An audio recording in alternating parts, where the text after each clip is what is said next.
What lawyers charge for debt defense work, or why it's so hard to find a lawyer you can afford.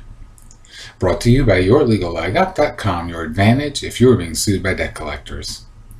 In this video, we talk about what lawyers need to get in debt cases and why you probably can do better by defending yourself. You probably already know most of what we're going to say here, but it may help you to see it laid out in plain English. I hear lots of different numbers from members who have tried to get a lawyer to represent them in debt cases. There's no telling exactly what number you'll hear if you talk to a lawyer regarding your specific case. Probably big though, right? There are some realities all lawyers face, and they make it a tough business in debt cases. Let's talk about some of those realities and how they affect you. First, an established lawyer needs to bill about $150 to $200 per hour. I know that seems like a lot, and it is a lot, but you don't just get a lawyer for that money. You get an office and staff, phones, and all the rest. Or to put it slightly differently, the lawyer has to hire those people and pay for those things out of what she charges you. When a lawyer takes a case and appears on your behalf in court, it often isn't easy to withdraw from it later, for example, if you don't pay your bills, because a judge will have the say-so on whether you can. That means the lawyer, as a practical matter, has to charge you up front at least enough to make the case pay, and hope for the best regarding whatever else you may owe.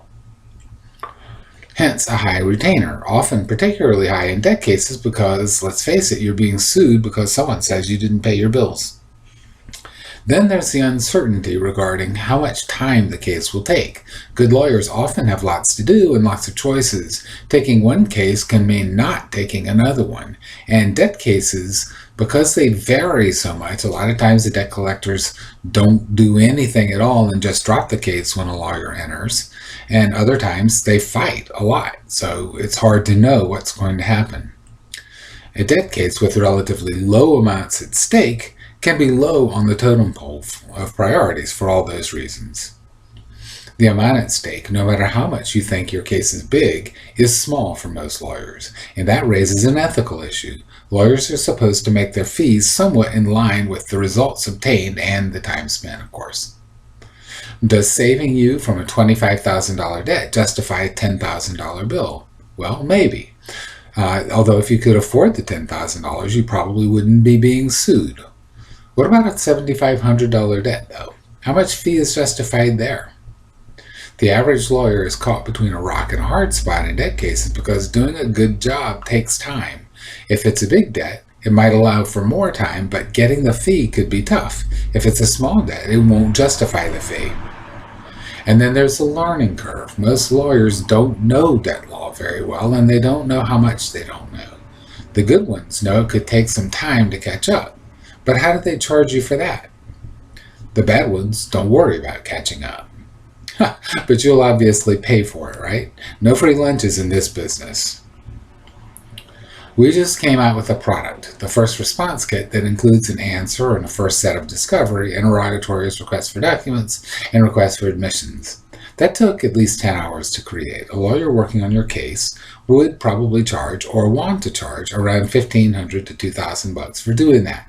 Now, if a lawyer has been doing this, of course, they'll have a set of documents that they can use and adjust, but nevertheless, it's going to cost some money to adjust them to your specific case.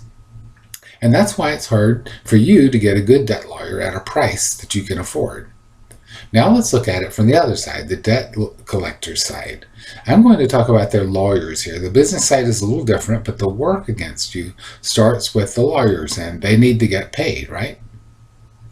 Their lawyers want to make at least as much as your lawyer would, but they have another problem. Assuming that they will win, which they always do assume, they still have to try to find and get your money, and that is a mighty iffy thing. When you go to a lawyer to hire him, you're motivated and you want to find a way to pay even if you can hardly afford it. When you get sued, nearly the very last thing you want to do is pay the debt collector or their lawyers. If they get a judgment, they're still going to have a heck of a time finding your money and getting it. And you're going to do whatever you can to stop them from doing that. The debt collector lawyer realizes that whatever the amount of the underlying suit, it isn't going to pay that much on average. So they have a tight margin of error.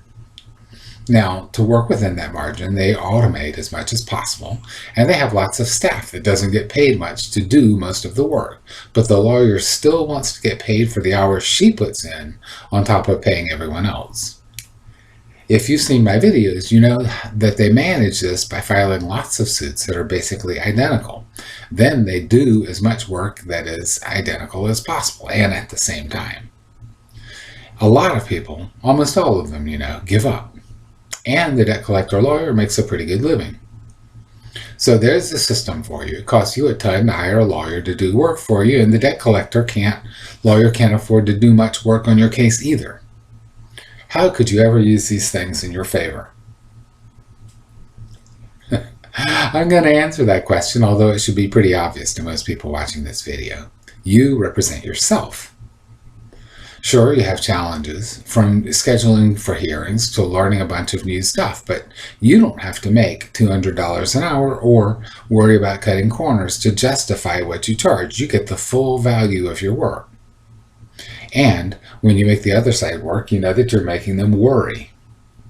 Of course, you want to do a good job, but because the case is worth the full value to you, you can take the time to do a good job.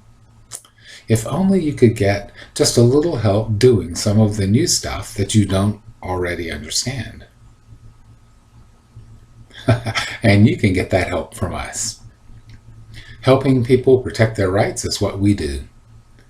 Protect what's yours and don't let the debt collectors rip you off. Take action to protect yourself from the debt collectors and help others do the same. Please like this video, share it with anybody you think could use it, subscribe and comment, as all these things help other people find our materials. YourLegalLegUp.com